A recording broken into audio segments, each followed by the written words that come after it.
अमृत की धारा है धारा जो देती दुखों से किनारा। मुरली अमृत की धारा है धारा जो देती दुखों से किनारा। भूले जीवन में हो जाए शिव बाबा मुरली में समझाए। भूले जीवन में हो जाए शिव बाबा मुरली में समझाए। तुम्हें देवता बनना है प्यारा, देखो गलती न करना दोबारा। मुरली अमृत की धारा है धारा जो देती दुखों से किनारा।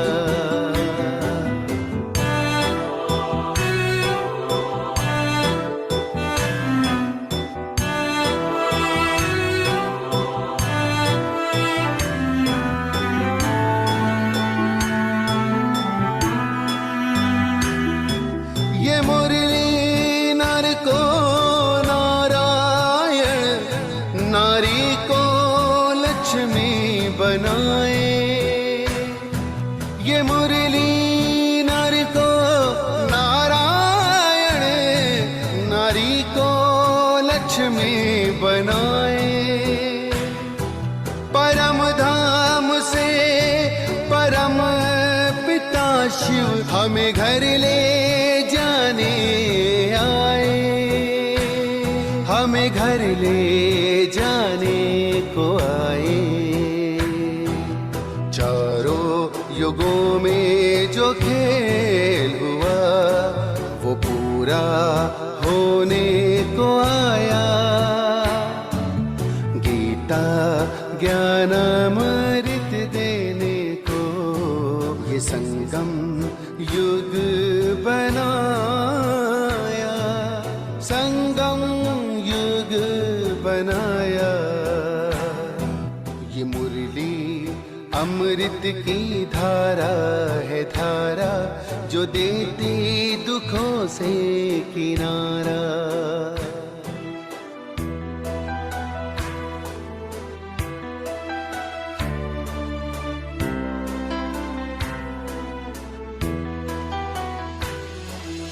पंचामृत जल अग्नि पवन धरती और गगन है।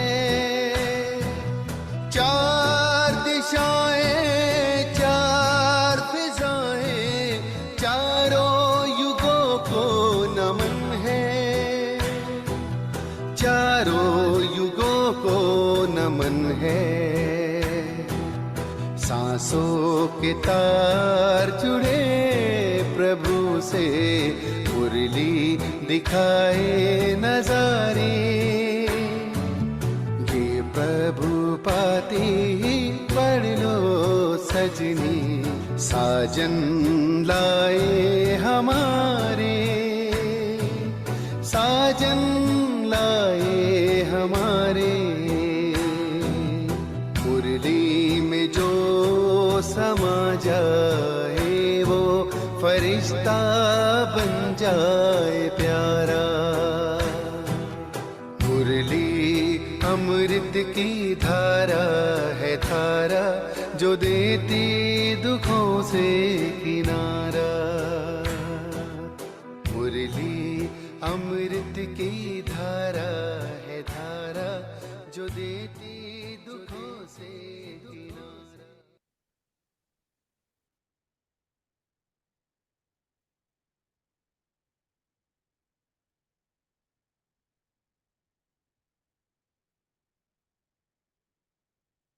ओम शांति।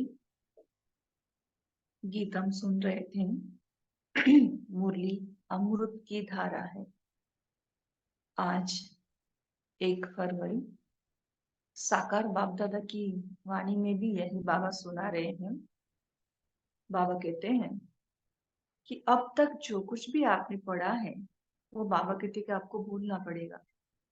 अगर ये अमृत धारा हमारी बुद्धि रूपी बर्तन में धारण करना है, तो बाबा कहते हैं कि जो कुछ भी पढ़ा है आज तक, वो सब कुछ आपको भूलना पड़ेगा। कितना भूलना पड़ेगा? तो बाबा कहते हैं बिल्कुल बचपन में चले जाओ। जैसे बचपन में इस अलौकिक जन्म के बचपन में कहेंगे तो भी चलेगा, हर्जा नहीं। और लौकिक जीवन के भी बचपन में अगर हम जाएंगे तो हमको किसी भी चीज का वहां ज्ञान नहीं होता है।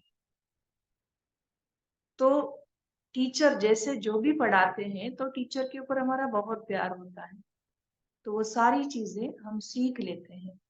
उनका जो भी कहना है वो हम मान लेते हैं।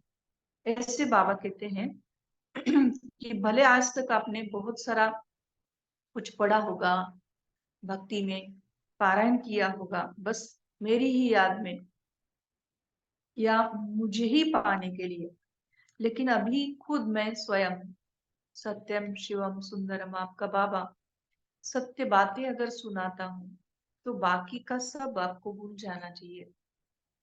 क्योंकि अगर वो भी याद रहेगा, तो वो हम जैसे कि जो सत्य को कहा जाता है ना कि तराशा जाता है, सत्य को ही जैसे कस लगा करके देखा जाता है, वैसे हम भी बाबा की उन सारी बातों को इस रीति से ही देखते रहेंगे। और वो भी अच्छा है। बाबा कहते हैं कि विचार सागर मंथन करने से हमारा दिमाग रिफ्रेश हो जाता है।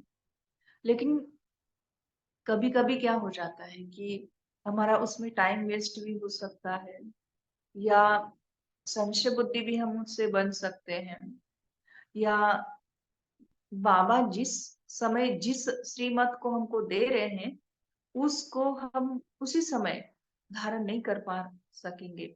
और इसलिए बाबा कहते हैं कि जो कुछ भी आपने पढ़ा है, बाबा कहते हैं कि वो भूलना पड़ेगा। जो भी टाइम है, बस बाबा कहते हैं कि इस ईश्वरीय पढ़ाई में हमको लगाना है। बाबा ने नाम लिया कि कई बच्चों को आज भी नॉवेल्स आदि पढ़ने की आदत है, तो बाबा कहते हैं कि वो सारी आदतें जो भी है, वो सब बाबा कहते हैं कि छोड़नी पड़ेगी, तब इस रूहानी पढ़ाई में हम पास हो सकेंगे। तो विशेषांश बाबा के यही महावाक्य हैं। तो सुनेंगे बाबा के ही महावाक्यों के द्वारा डिटेल में। 1 फरवरी 2024 की साकार बाप दादा की साकार वाणी है। बाप दादा कह रहे हैं, मीठे बच्चे, अब तक जो कुछ पढ़ा है वह सब भूल जाओ। अब तक जो कुछ पढ़ा है वह सब भूल जाओ। एकदम बचपन में चले जाओ, तब इस रूहानी पढ़ाई में पास हो सकेंगे। तब इस रूहानी पढ़ाई में पास हो सकेंगे। प्रश्न है, जिन बच्चों को दिव्य बुद्धि मिली है, जिन बच्चों को दिव्य बुद्धि मिली है, उनकी निशानी क्या होगी? तो बाबा कहते कि वे बच्चे इस पुरानी दुनिया को इन आंखों से देखते हुए भी नहीं देखेंगे। वे बच्चे इस पुरानी दुनिया को इन आंखों से देखते हुए भी नहीं देखेंगे। तो क्या देखेंगे? नई दुनिया देखेंगे। उनकी बुद्धि में सदा रहता है कि यह पुरानी दुनिया खत्म हुई की हुई। क्यों नहीं देखेंगे?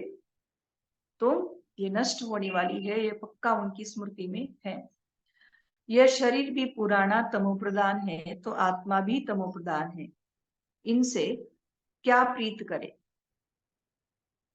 इस दुनिया में जो भी शरीर है, वो सब शरीर पुराने हैं, तमोप्रधान है, आत्मा भी तमोप्रधान है। तो इनसे क्या प्रीत करे? ऐसे उनको बाबा कहते अंदर से लगेगा, जो दिव्य बुद्धि वाले हैं। तो ऐसे दिव्य बुद्धि वाले बच्चों से ही बाप की भी दिल लगती है। ऐसे बच्चे ही बाप की याद में निरंतर रह सकते हैं। कौन? जो दिव्य बुद्धि वाला है। सेवा में भी आगे जा सकते हैं। तो इसलिए बाबा सुना रहे हैं कि दिव्य बुद्धि वालों की निशानी क्या है। जन्मते ही बाबा ने हम सबको यह दिव्य बुद्धि का वरदान दिया हुआ है। लेकिन बाबा ने दिए हुए वरदान को जब हम स्वयं के अंदर रिपीट करते हैं, स्मृति स्वरूप बन के रहते हैं, तो वो वरदान जो है वो जैसे हमने काम में लाया, जिसको ही हम कहते हैं कि स्वमान में रहना है। तो बाबा ने तो हमको सब कुछ दिया है, लेकिन वो इमर्ज रूप में हमारे अंदर रहना चाहिए, क्योंकि वही ज्ञान दादियों को दिया है, वही ज्ञान ब्रह्मा बाप को भी मिला और वही ज्ञान हमको भी मिल रहा है। लेकिन हर एक की अवस्था नंबरवार पुरुषार्थ के अनुसार ही है। तो हमारा लक्ष्य भी तो है कि हमको तो दादियों के समान या ब्रह्मा बाप के समान बनना है, और इसलिए पूरा जनवरी मास हम ब्रह्मा बाप के समान बनने के लिए, डबल लाइट फरिश्ता बनने के लिए पुरुषार्थ करते रहे। तो बाबा सुना रहे हैं कि दिव्य बुद्धि की निशानी क्या है। तो बाबा ने कहा, वे बच्चे इस पुरानी दुनिया को इन आंखों से देखते हुए भी नहीं देखेंगे। उनकी बुद्धि में सदा रहता है कि यह पुरानी दुनिया खत्म हुई की हुई, यह शरीर भी पुराना तमो प्रधान है, तो आत्मा भी तमो प्रधान है, इनसे क्या प्रीत करें। ऐसे दिव्य बुद्धि वाले बच्चों से ही बाप की भी दिल लगती है। ऐसे बच्चे ही बाप की याद में निरंतर रह सकते हैं। क्या क्या फायदा होगा वो भी बाबा बताते, सेवा में भी आगे जा सकते हैं। ओम शांति। मीठे मीठे रूहानी बच्चों को रूहानी बाप समझाते हैं। बाबा देखो कैसे नजर से देखते, कौन है हम? मीठे मीठे और रूहानी बच्चे। जैसे हद के सन्यासी है, वह घर बार छोड़ देते हैं क्योंकि वह समझते हैं हम ब्रह्म में लीन हो जाएंगे। क्या समझा रहे बाबा? जैसे हद के सन्यासी है, वह घर बार छोड़ देते हैं क्योंकि वह समझते कि हम ब्रह्म में लीन हो जाएंगे, इसलिए दुनिया से आसक्ति छोड़नी चाहिए। अभ्यास भी ऐसे करते होंगे, जाकर एकांत में रहते हैं। वह है हठ योगी तत्व ज्ञानी। क्या समझते हैं कि लीन होना है तो इस दुनिया से आसक्ति छोड़नी पड़ेगी, एकांत में जाकर के रहते हैं। समझते हैं ब्रह्म में लीन हो जाएंगे, इससे ममत्व मिटाने के लिए घर बार को छोड़ देते हैं। ममत्व निकल जाए इसलिए वो क्या करते हैं कि घर बार छोड़ करके जाते हैं।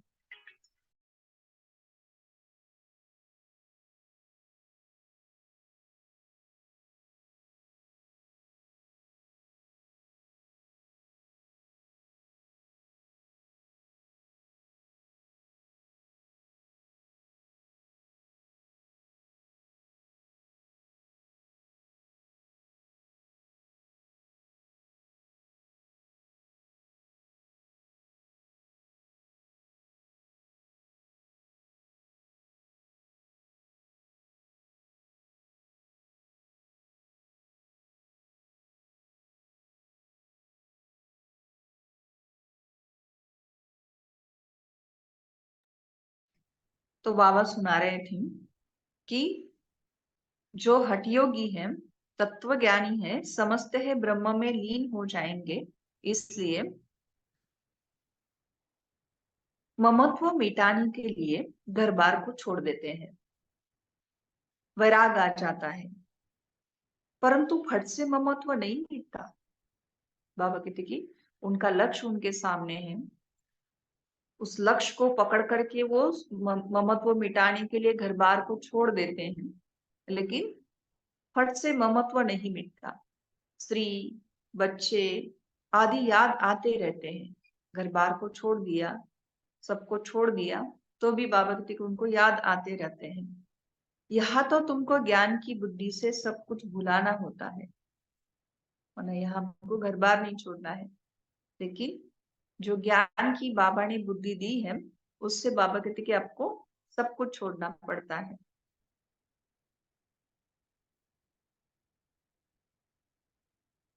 सॉरी, भूलना पड़ता है।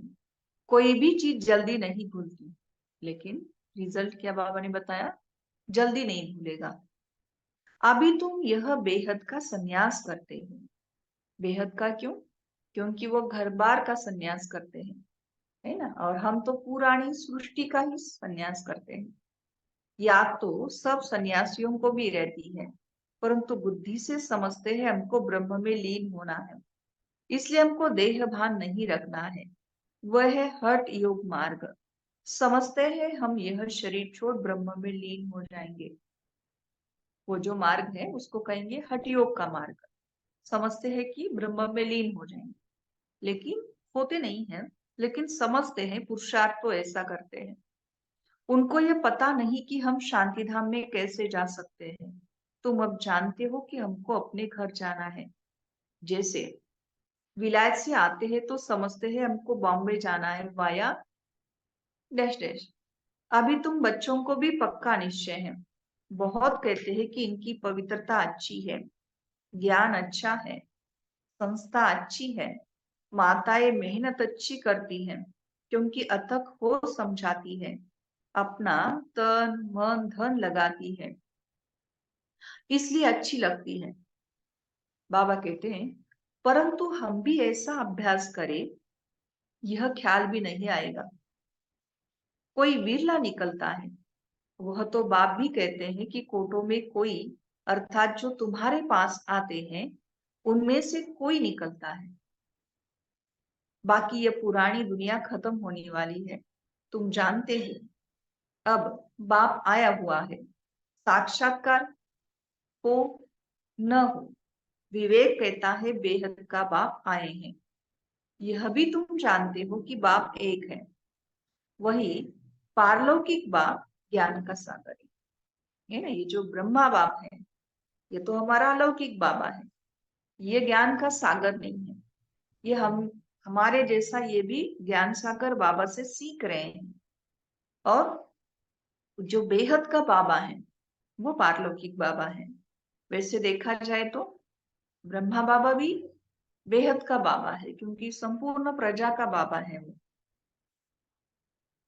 यह भी तुम जानते हो बाप एक है, वही पारलौकिक बाप ज्ञान का सागर है। लौकिक को कभी ज्ञान का सागर नहीं कहेंगे। यह भी बाप ही आकर तुम बच्चों को अपना परिचय देते हैं। तुम जानते हो अब पुरानी दुनिया खत्म होने वाली है। हमने 84 जन्मों का चक्र पूरा किया। अभी हम पुरुषार्थ करते हैं वापस सुखधाम जाने, वाया शांतिधाम। कैसे जाएंगे? शांतिधाम हो करके फिर सुखधाम। शांतिधाम तो जरूर जाना है, वहां से फिर यहाँ वापस आना है। यहाँ मना जब ये सुखधाम बनता है।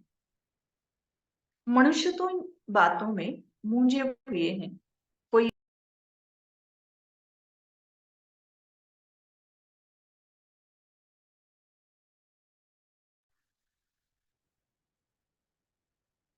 शांतिधाम तो जरूर जाना है, वहां से फिर यहाँ वापस आना है। मनुष्य तो इन बातों में मूंझे हुए हैं। कोई मरता है तो समझते हैं वैकुंठ गया, परंतु वैकुंठ है कहाँ? बाबा कहते हैं कि वैकुंठ है कहाँ? भले वो वैकुंठ गया तो उसका है ये वैकुंठ का नाम तो भारतवासी ही जानते हैं, और धर्म वाले जानते ही नहीं।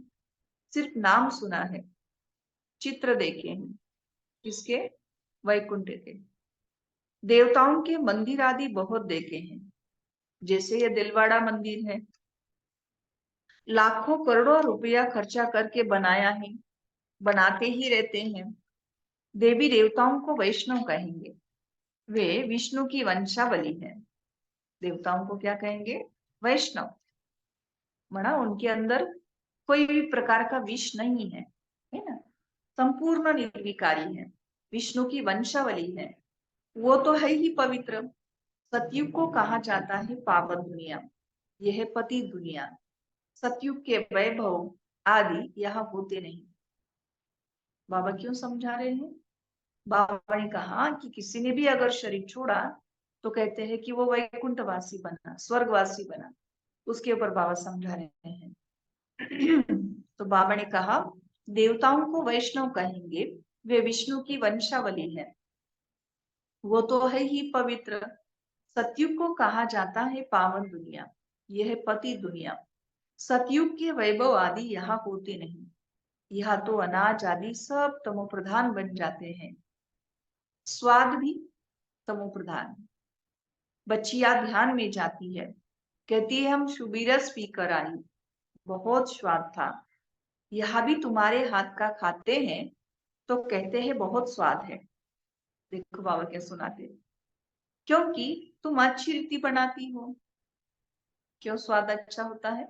क्योंकि बाबा कहते कि आप अच्छी रीति बनाते हो, सब दिल भर करके खाते हैं। ऐसे नहीं कि तुम योग में रहकर बनाते हो तब स्वादिष्ट होता है। समझा? मतलब बाबा चाहते हैं कि हम योग में रह करके बनावे। बाबा कहते नहीं, ये भी प्रैक्टिस होती है। कोई बहुत अच्छा भोजन बनाते हैं, किसकी प्रैक्टिस? भोजन को अच्छा बनाने की। वहां तो हर चीज सतो प्रधान होती है, इसलिए बहुत ताकत रहती है। तमो प्रधान होने से ताकत कम हो जाती है। तमो प्रधान होने से ताकत कम हो जाती है। फिर उनसे बीमारियां, दुख आदि भी होता रहता है ना। आजकल हम देखते हैं कि ताकत कम भी हो गई सारी चीजों से, और उसमें भी हम देखते हैं कि डुप्लीकेट भी बन रहा है। दूध भी डुप्लीकेट मिलेगा, चावल भी डुप्लीकेट मिलेंगे, सब चीजें डुप्लीकेट होती जाती है। तो उनसे बीमारियां, दुख आदि भी होता रहता है।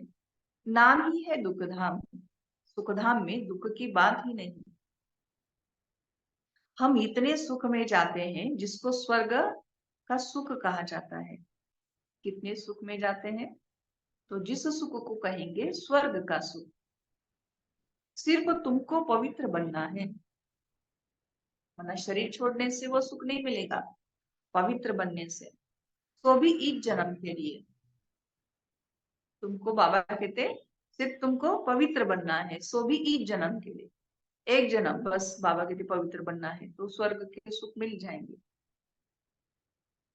पीछे का ख्याल मत करो, अभी तो तुम पवित्र बनो। पहले तो विचार करो। क्या विचार करो? कहते कौन है? ये समझाने वाला, कहने वाला कौन है? जिसको हमने आधा कल्प याद किया, जिसको हमने आधा कल्प पुकारा और कहा कि बस एक बार आप आ जाओ, बस आपके ही मत पर हम चलेंगे। तुम ही संग खाओ, तुम ही संग खेलो, तुम ही संग रास रचाओ, ऐसे वायदा किया। और वो सामने से अभी कह रहे हैं, बेहद के बाप का परिचय देना पड़े।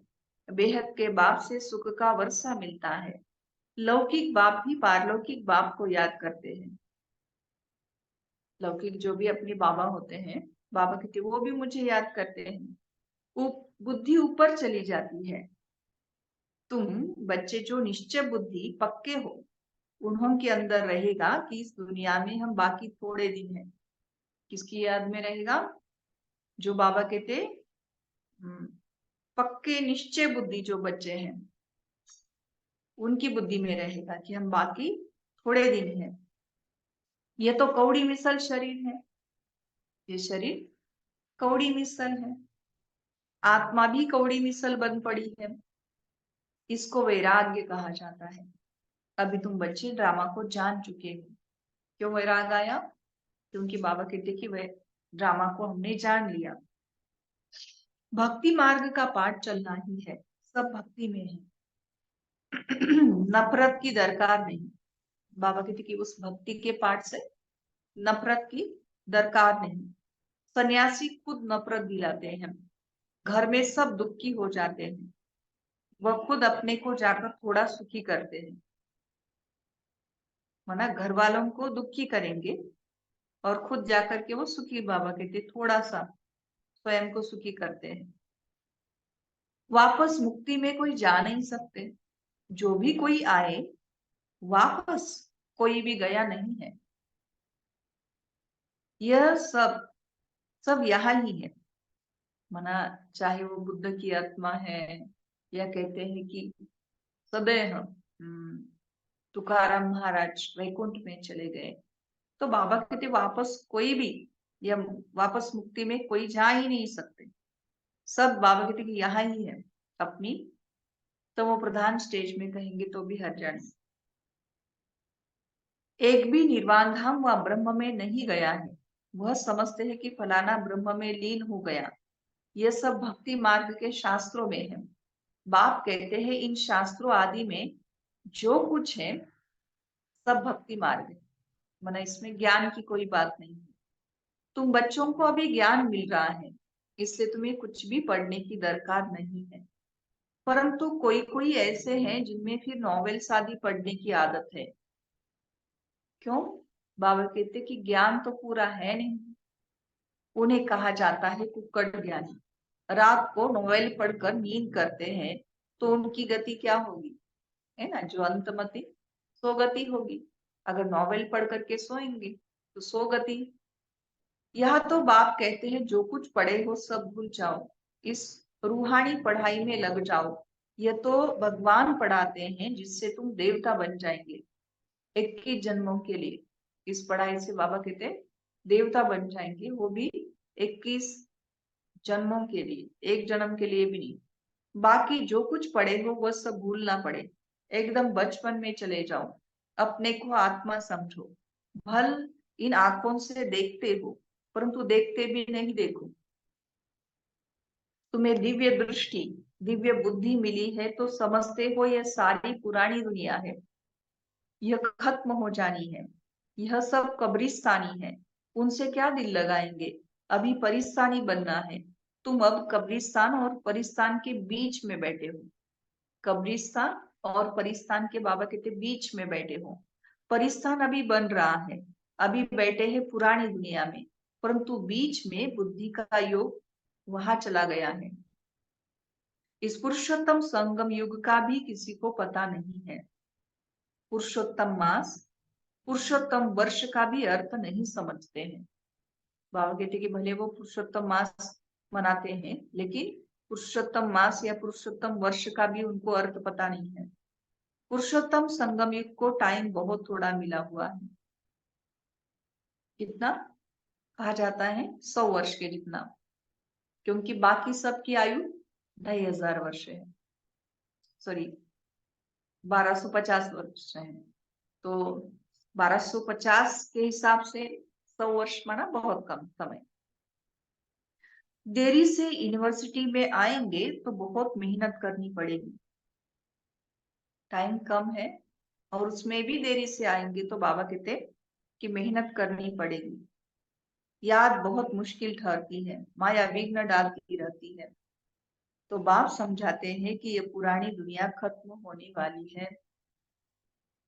बाप भले यहाँ बैठे हैं, देखते हैं, परंतु बुद्धि में है यह सब खत्म होने वाला है। बाबा भी यहाँ बैठे हैं, सब देख रहे हैं, लेकिन बाबा को ये स्पष्ट मर्ज है, इमर्ज है कि ये सब खत्म होने वाला है, कुछ भी रहेगा नहीं। यह तो पुरानी दुनिया है, इनसे वैराग हो जाता है। शरीरधारी भी सब पुराने हैं। शरीर पुराना तमो प्रदान है तो आत्मा भी तमो प्रदान है। ऐसी चीज को हम देखकर क्या करें? यह तो कुछ भी नहीं रहना है, उनसे प्रीत नहीं। बच्चों में भी बाप की दिल उनसे लगती है जो बाप को अच्छी रीति याद करते हैं और सर्विस करते हैं। तो इसमें हम सब ने मम्मा का मिसाल सुना है ना। मम्मा को एक बारी जगदीश सॉरी रमेश भाई और निवेर भाई हॉस्पिटल के लिए, मम्मा तो बॉम्बे में थी, तो गाड़ी से जा रहे थे तो एक एडवर्टाइज थी जिसमें कोल्ड ड्रिंक जो होता है उसकी बोतल भरती है और फिर खाली हो जाती है। तो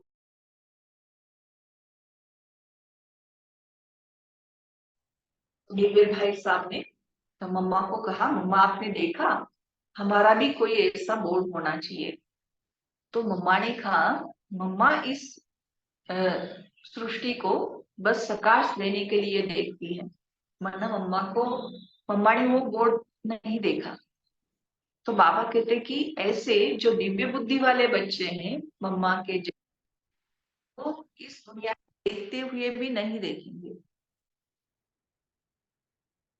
तो बाबा ने कहा, बच्चों में भी बाप की दिल उनसे लगती है जो बाप को अच्छी रीति याद करते हैं और सर्विस करते हैं। बाकी बच्चे तो सब है, माना सब से दिल नहीं है बाबा की, ऐसे बाबा को कहना है। कितने ढेर बच्चे हैं, वरना अगर बाबा की याद में या दिल पर रहना है तो क्या करना पड़ेगा? अच्छी रीति बाबा को याद करना पड़ेगा, सर्विस करनी पड़ेगी, अपनी बुद्धि को दिव्य बना करके इस दुनिया को देखते हुए भी नहीं देखना पड़ेगा, इस शरीरों को देखते हुए भी इन आत्माओं के साथ प्रीत न लगाते हुए सच्ची प्रीत एक जो बाबा है उसके साथ ही हमारी प्रीत जब होंगी तब उसकी दिल हमारे से लगेगी। तो बाबा कहते हैं, बाकी बच्चे तो सब है, कितने ढेर बच्चे हैं, सब तो कभी देखेंगे भी नहीं। प्रजापिता ब्रह्मा को तो जानते ही नहीं है। प्रजापिता ब्रह्मा का नाम तो सुना है, परंतु उनसे क्या मिलता है यह कुछ भी पता नहीं है। अभी बाबा दूसरी पॉइंट सुना रहे हैं। ब्रह्मा का मंदिर है, दाढ़ी वाला दिखाया है, परंतु उनको कोई याद नहीं करता है, क्योंकि उनसे वर्षा मिलना नहीं है। आत्माओं को वर्षा मिलता है, एक लौकिक बाप से, दूसरा पारलौकिक बाप से। प्रजापिता ब्रह्मा को तो कोई जानते ही नहीं, क्योंकि बाबा कहते हैं उनसे कोई वर्षा मिलता नहीं। यह है वंडरफुल। बाप होकर वर्षा न दे तो अलौकिक ठहरा ना। वर्षा होता ही है हद का और बेहद का, बीच में वर्षा होता नहीं। भल प्रजापिता कहते हैं, परंतु वर्षा कुछ भी नहीं। इस लौकिक बाप को भी वर्षा पारलौकिक से मिलता है, तो यह फिर कैसे देंगे? इसके पास ही नहीं है, इसको भी पारलौकिक बाबा से वर्षा मिलता है। पारलौकिक बाप इनके थ्रू देता है। यह रथ, इनको क्या याद करना है? देखो बाबा कहते हैं कि इसको भी याद नहीं करना है, इनको खुद भी उस बाप को याद करना पड़ता है। वो लोग समझते ही है, ब्रह्मा को ही परमात्मा समझते हैं, परंतु हमको वर्षा इनसे नहीं मिलता है, वर्षा तो शुभावा से मिलता है। यह तो बीच में दलाल रूप में है। कौन? ब्रह्मा बाप। यह भी हमारे जैसा स्टूडेंट है, जैसे हम पढ़ते हैं वैसे ब्रह्मा बाबा भी पढ़ते हैं। डरने की कोई बात नहीं। बाप कहते हैं, इस समय सारी दुनिया तमो प्रधान है, तुमको योग बल से सतो प्रधान बनना है। लौकिक बाप से हद का वर्षा मिलता है, तुमको अब बुद्धि लगानी है बेहद में। बाप कहते हैं, सिवाय बाप से और किसी से भी कुछ मिलना नहीं है, फिर भल देवताएं क्यों ना हो। बाप कहते हैं, सिवाय बाप से, हाँ, सिवाय शिव बाबा के और किसी से भी कुछ मिलना नहीं है, फिर भल देवताएं क्यों ना हो। इस समय तो सब तमो प्रधान है। वही देवता है जन्म मरण के चक्कर में आते हुए आज कौन सी स्टेज पर आकर खड़े हैं? तमो प्रधान। तो लौकिक बाप से वर्षा तो मिलता ही है, बाकी लक्ष्मी नारायण से तुम क्या चाहते हो? वो लोग तो समझते हैं यह अमर है, कभी मरते नहीं है। कौन? देवताएं। तमो प्रधान बनते नहीं है, लेकिन तुम जानते हो जो सतो प्रधान थे वही तमो प्रधान में आते हैं। श्री कृष्ण को लक्ष्मी नारायण से भी ऊंच समझते हैं, क्योंकि वे फिर भी शादी किए हुए हैं, है ना? 35 साल तो बीत चुके।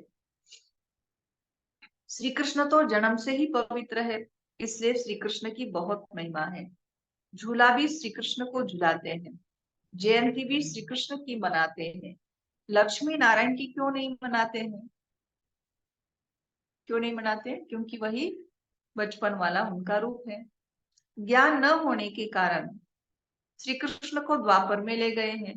कहते हैं गीता द्वापर युग में गीता ज्ञान द्वापर युग में दिया। कितना कठिन है किसी को समझाना। अभी वो वहां से उनको सत्युग में लेके आना, या देवताएं जो भी हैं वो पुनर्जन्म में आते हैं, या पुनर्जन्म लेते लेते ऐसे तमो प्रधान स्टेज तक पहुंचते हैं हर आत्मा, ये समझाना बाबा कहते कितना कठिन है। कह देते हैं ज्ञान तो परंपरा से चला आ रहा है, परंतु परंपरा भी कब से यह कोई नहीं जानते। पूजा कब से शुरू हुई यह भी नहीं जानते। इसलिए कह देते कि रचता और सृष्टि के आदि मध्य अंत को नहीं जानते हैं। कल्प की आयु लाखों वर्ष कहने से परंपरा कह देते हैं। तिथि तारीख कुछ भी नहीं जानते। लक्ष्मी नारायण का भी जन्मदिन नहीं मनाते। तो इसको कहा जाता है अज्ञान अंधियारा। तुम्हारे में भी कोई यथार्थ रीति इन बातों को जानते नहीं। तुम्हारे में भी कोई यथार्थ रीति इन बातों को जानते नहीं। तब तो कहा जाता है क्या? महारथी घोड़े सवार और प्यादे। गज को ग्राह ने खाया। कौन था? गज। किसने खाया? ग्राह ने खाया, माना हाथी को मगरमच्छ ने खाया। ग्राह बड़े होते हैं, एकदम हप कर लेते हैं, जैसे सर्प मेंढक को हप करते हैं। भगवान को बागवान, माली, खिवैया क्यों कहते हैं? यह भी तुम अभी समझते हो, है ना। तो बाबा ने स्टार्ट किया कि पारलौकिक बाप से और लौकिक बाप से हमको वर्षा मिलता है। ये ब्रह्मा बाप भले प्रजापिता है, अलौकिक बाबा है, लेकिन अलौकिक होने के कारण बाबा कहते हैं उनसे वर्षा नहीं मिलता है। हद से बाबा से हद के बाबा से हद का वर्षा मिलता है, और बेहद के बाबा से बेहद का वर्षा मिलता है। बाबा कहते बीच वाला वर्षा नहीं होता है। इसलिए बाबा कहते हैं कि भले उनकी पूजा करेंगे लेकिन उसको नहीं जानते या इतना याद नहीं करते हैं जितना बाबा कहते हैं कि लक्ष्मी नारायण या श्री कृष्ण को याद करते हैं। लक्ष्मी नारायण से भी ज्यादा श्री कृष्ण को याद करते हैं, क्योंकि वो पवित्र है जन्म से ही। और फिर उनका ही फिर जो बचपन है लक्ष्मी नारायण का, वही श्री कृष्ण होने के कारण लक्ष्मी नारायण को झूले में झुलाते नहीं, या उनका जन्मदिन नहीं मनाया जाता। यह भी हम समझते हैं। बाबा कहते कि उनको ज्ञान न होने के कारण एक तो वो बहुत प्यार श्री कृष्ण के ऊपर करते हैं, लेकिन फिर भी बाबा कहते कि उनको द्वापर में दिखाया है। तो बाबा कहते कि कितना कठिन है किसी को ये परिचय देना, सब सृष्टि चक्र समझाना। वो लोग तो कहते कि ज्ञान तो परंपरा से चला आता है, लेकिन बाबा कहते कि उसका भी टाइम पीरियड होगा ना, कब से, है ना। तो बाबा ने कहा कि वो नहीं जानते हैं, मतलब सब कुछ करते हैं पूजा वगैरह, लेकिन नहीं जानते हैं आदि मध्य अंत को नहीं जानते हैं, ना बाबा को जानते हैं, रचयिता को नहीं जानते हैं। क्योंकि कल्प की आयु ही बाबा कहते कि लाखों वर्ष कह दी है। तो बाबा समझा रहे थे, कह देते हैं ज्ञान तो परंपरा से चला आ रहा है, परंतु परंपरा भी कब से यह कोई नहीं जानते। पूजा कब से शुरू हुई यह भी नहीं जानते। इसलिए कह देते रचता और सृष्टि के आदि मध्य अंत को नहीं जानते हैं। कल्प की आयु लाखों वर्ष कहने से परंपरा कह देते हैं। तिथि तारीख कुछ भी नहीं जानते। लक्ष्मी नारायण का भी जन्मदिन नहीं मनाते। इसको कहा जाता है अज्ञान अंधियारा। तुम्हारे में भी कोई यथार्थ रीति इन बातों को जानते नहीं। तब तो कहा जाता है महारथी घोड़ेस्वार प्यादे। गज को ग्राह ने खाया, है ना। गज को ग्राह ने खाया, इसको ही कहेंगे। या ग्राह बड़े होते हैं, एकदम हप कर लेते हैं, जैसे सर्प मेंढक को हप करते हैं। ऐसे बाबा कहते कि मेरे बच्चों को माया हप कर लेती है। भगवान को बागवान, माली, खिवैया क्यों कहते हैं यह भी तुम अभी समझते हो। बाप आकर विषय सागर से पार ले जाते हैं। मना कौन हो गया? खिवैया। तब तो कहते हैं नैया मेरी पार लगा दो। तुमको भी अभी पता पड़ा है कि हम कैसे पार जा रहे हैं। बाबा हमको क्षीर सागर में ले जाते हैं। वहां दुख दर्द दर्द की बात नहीं। तुम सुनकर औरों को भी कहते हो कि नैया को पार करने वाला खिवैया कहते हैं हे बच्चे, तुम सब अपने को आत्मा समझो। तुम पहले क्षीर सागर में थे, अब विषय सागर में आ पहुंचे हो। पहले तुम देवता थे। स्वर्ग है वंडर ऑफ वर्ल्ड। सारी दुनिया में रूहानी वंडर है स्वर्ग। नाम सुनकर ही खुशी होती है। हेवन में तुम रहते हो। यह 7 वंडर्स दिखाते हैं। ताजमहल को भी वंडर कहते हैं। बाबा कहते हैं परंतु उसमें रहने का थोड़ी ही है। तुम तो वंडर ऑफ वर्ल्ड का मालिक बनते हो, उसमें रहते हो, आप मालिक बनते हो। तुम्हारे रहने के लिए बाप ने कितना वंडरफुल वैकुंठ बनाया है। 21 जन्मों के लिए पद्मा पदमपति बनते हो, तो तुम बच्चों को कितनी खुशी होनी चाहिए। हम उस पार जा रहे हैं, है ना। अगर किसी ने 7 वंडर्स को देखा है तो भी उसको खुशी होती है, ना कि वो उसमें रहता है तो भी। बाबा कहते कि आप तो उसमें रहेंगे, उसका मालिक बनेंगे, और आपके लिए ही बाबा ने वो वंडर ऑफ दी वर्ल्ड जो वैकुंठ है वो आपके लिए बनाया है। 21 जन्मों के लिए आपको पद्मा पदमपति बाबा कहते मैं बनाता हूँ, तो तुम बच्चों को कितनी खुशी होनी चाहिए। हम उस पार जा रहे हैं। अनेक बार तुम बच्चे स्वर्ग में गए होंगे। ये चक्र तुम लगाते ही रहते हो। पुरुषार्थ ऐसा करना चाहिए जो नई दुनिया में हम पहले पहले आए। पुराने मकान में जाने की दिल थोड़ी होती है। मना जब नया होता है घर, तभी उछल आती है ना कि कब पूरा होगा और कब हम चले जाए। बाबा कहते जब वो मकान थोड़ा सा पुराना हो, फिर दिल थोड़ी होती है। तो ऐसे बाबा कहते कि हमारा भी संकल्प या पुरुषार्थ ऐसा होना चाहिए जो पहले पहले हम नई दुनिया में आवे। बाबा जोर देते हैं पुरुषार्थ कर नई दुनिया में जाओ। बाबा हमें वंडर ऑफ वर्ल्ड का मालिक बनाते हैं, तो ऐसे बाप को हम क्यों नहीं याद करेंगे। बहुत मेहनत करनी है, इसको देखते भी नहीं देखो। बाप कहते भल मैं देखता हूँ, परंतु मेरे में ज्ञान है। मैं थोड़े रोज का मुसाफिर हूँ। वैसे तुम भी यहाँ पाठ बजाने आए हो, और इसलिए इससे ममत्व निकाल दो। अच्छा, मीठे मीठे सिखिलदे बच्चों प्रति माता पिता बाप दादा का याद प्यार और गुड मॉर्निंग। रूहानी बाप की रूहानी बच्चों को नमस्ते। हम सब रूहानी बच्चों की रूहानी माता पिता बाप दादा को याद प्यार, गुड मॉर्निंग और नमस्ते। वाह बाबा वाह, शुक्रिया बाबा शुक्रिया, वाह रामा वाह। धारणा के लिए मुख्य सार, पहली पॉइंट बाबा सुना रहे हैं। रूहानी पढ़ाई में सदा बिजी रहना है ना। नॉवेल्स वगैरह पढ़ना और चीजें पढ़ने में बाबा कहते कि अपना टाइम वेस्ट नहीं करना है। कभी भी नॉवेल्स आदि पढ़ने की गंदी आदत नहीं डालनी है। अब तक जो कुछ पढ़ा है उसे भूल बाप को याद करना है। दूसरा, इस पुरानी दुनिया में स्वयं को मेहमान समझकर रहना है। इससे प्रीत नहीं रखनी है, देखते भी नहीं देखना है। वरदान दे रहे हैं, हिम्मत और उमंग उत्साह के पंखों से, हिम्मत और उमंग उत्साह के पंखों से उड़ती कला में उड़ने वाले तीव्र पुरुषार्थी भव। उड़ती कला में उड़ने वाले तीव्र पुरुषार्थी भव। उड़ती कला के 2 पंख हैं, कौन से? हिम्मत और उमंग उत्साह। किसी भी कार्य में सफलता प्राप्त करने के लिए हिम्मत और उमंग उत्साह बहुत जरूरी है। जहां उमंग उत्साह नहीं होता वहां थकावट होती है, और थका हुआ कभी सफल नहीं होता। जहां उमंग उत्साह नहीं होता, बाबा कहते वहां थकावट होती, और थका हुआ कभी सफल नहीं होता।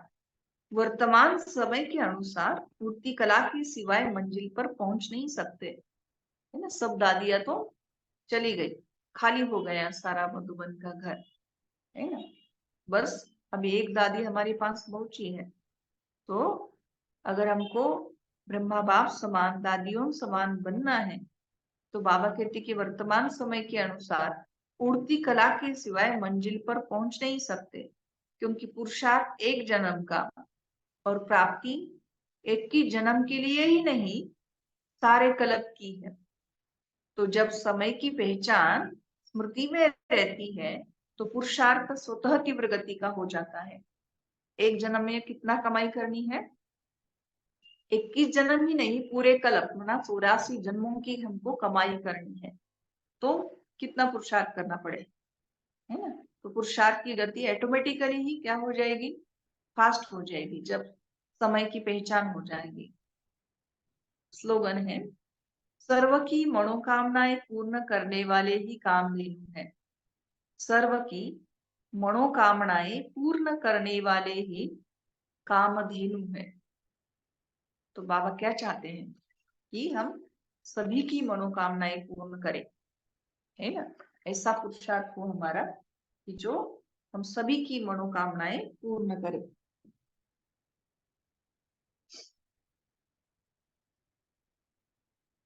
तो आज 1 तारीख है और अव्यक्त इशारे में बाबा सुना रहे हैं, मधुरता का गुण धारण कर मधुसूदन का नाम बाला करो। मधुरता का गुण धारण कर मधुसूदन का नाम बाला करो। पहली पॉइंट है, मधुरता ऐसी चीज है जिसकी धारणा से सदा हर्षित रह सकते हो। जो मधुरता धारण करनी है, तो जितना हम किसी के साथ मधुरता से व्यवहार करेंगे, बाबा कहते कि आप हर्षित रह सकते हो और दूसरों को भी कर सकते हो।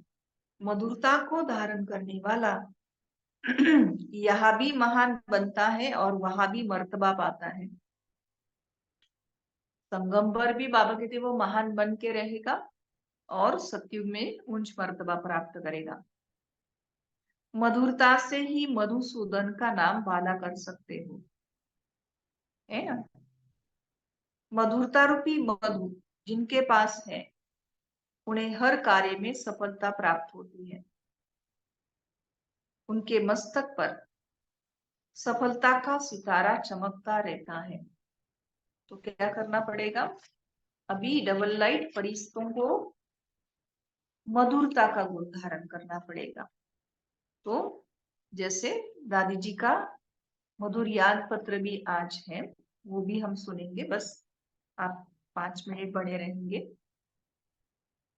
जीवन में मधुरता और स्नेह का गुण धारण कर लो। जीवन में मधुरता और स्नेह का गुण धारण कर लो, तो दूसरे सब गुण सहज आ जाएंगे।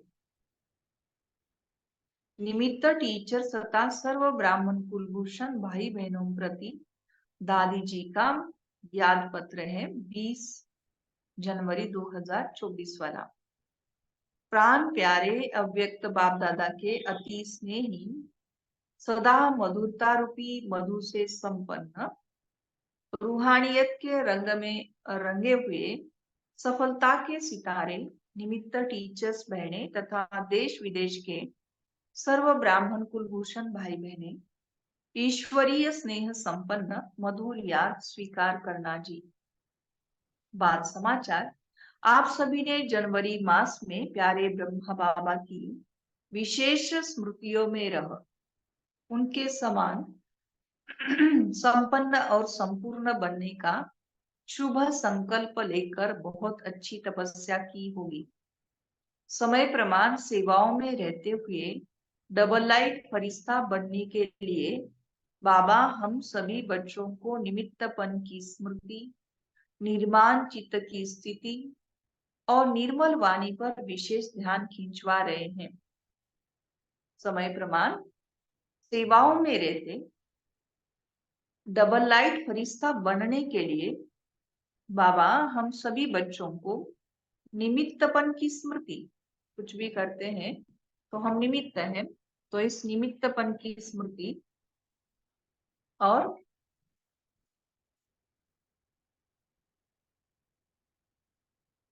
निर्माण चित्त की स्थिति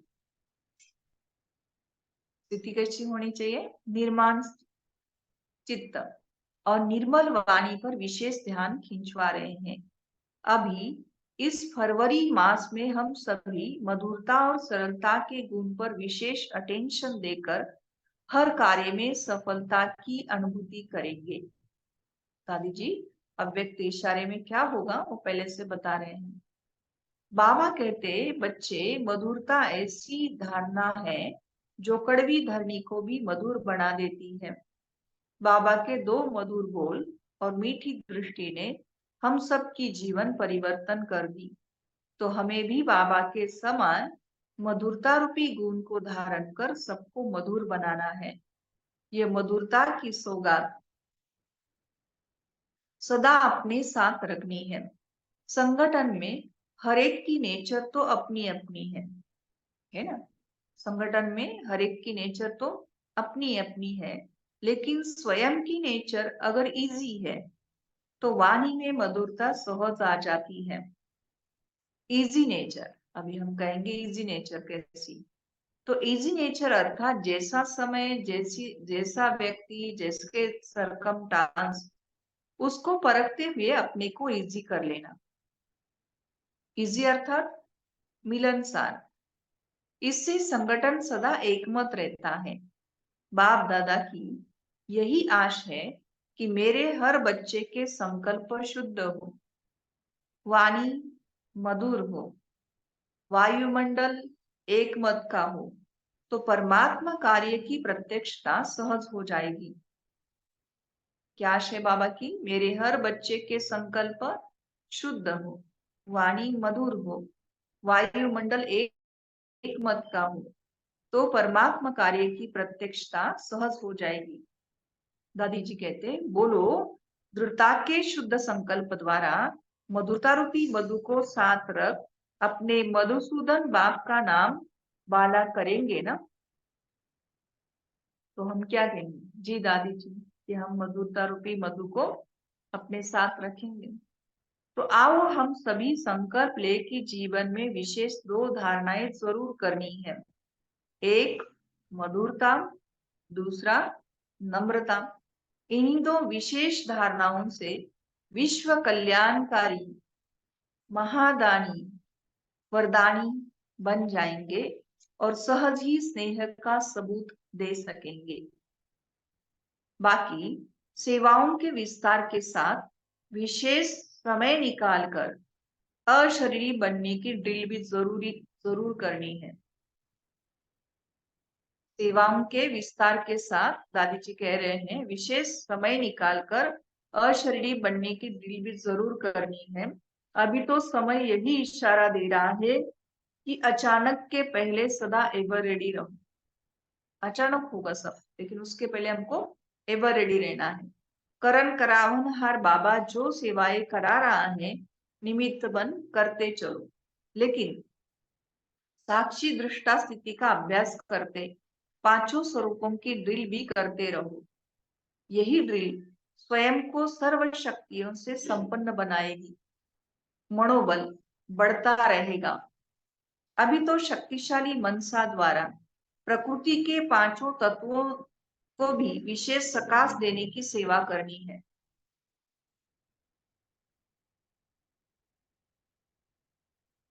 ड्रिल करने से क्या होगा? मनोबल बढ़ेगा। दादी जी कहते कि अभी शक्तिशाली मनसा द्वारा इस बढ़े हुए मनोबल से क्या करना है? प्रकृति के पांचों तत्वों को भी विशेष सकाश देने की सेवा करनी है। और इसके लिए राय है कि हर सेवा स्थान पर नुमा शाम के समय विशेष 1 घंटा शक्तिशाली योग का कार्यक्रम जरूर चले। यह संगठित योग प्रकृति के तत्वों की सेवा करेगा।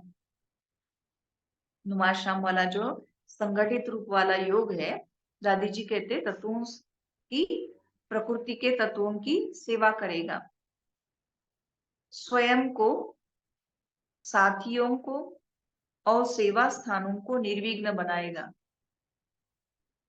स्वयं को, साथियों को और सेवा स्थानों को निर्विघ्न बनाएगा। यही सभी के लिए सुरक्षा कवच है। क्या बन जाएगा? ये सुरक्षा कवच बन जाएगा। वर्तमान समय मधुबन बेहद घर में देश विदेश के अनेकानेक ब्राह्मण बच्चों की बहुत अच्छी रिमझिम चल रही है। बाप दादा की सूक्ष्म सकाश, बाबा के घर के शक्तिशाली प्रकंपन सभी में शक्तियों का संचार कर देते हैं। अच्छा, आप सभी का स्वास्थ्य ठीक होगा। सभी को विशेष स्नेह संपन्न याद। ईश्वरीय सेवा में दादी रतन मोहिनी जी, है ना। तो कौन क्या करना है इस फरवरी मास में? तो दादी जी कहते हैं कि मधुरता और स्नेह का गुण धारण करना है, और इसके आधार से सफलता को प्राप्त करना है। तो अभी तो हमने अव्यक्त मास मनाया, अभी दादी जी चाहती है कि ये मधुरता का गुण धारण करें हम। डबल लाइट फरिश्ता का अभ्यास किया, अभी मधुरता का, नम्रता का, सरलता का, इजी नेचर का अभ्यास हम करें, क्योंकि इसके द्वारा ही सहज हमारी सफलता हो सकती है। और विशेष सेवाओं का विस्तार होते हुए भी दादी जी चाहते हैं कि हम अशरीरी बनने की ड्रिल करें, 5 स्वरूपों की ड्रिल करें, और नुमा शाम योग के समय संगठित रूप में प्रकृति को सकाश देवे। जो भी ड्रिल से हमारा मनोबल बढ़ा, उस मनोबल से मनसा सेवा करे, और यही हमारे लिए कवच बन जाएगा, ऐसे दादी जी के आशीर्वचन है। तो इन्हीं संकल्पों को करने का दृढ़ संकल्प हम करेंगे। दृढ़ संकल्प लेके मधुरता रूपी मधु को साथ लेके जो मधुसूदन बाबा है उसको प्रत्यक्ष करने की मनाही शिवरात्रि मनाने की तैयारी हम इस मास जरूर करेंगे। अच्छा, ओम शांति।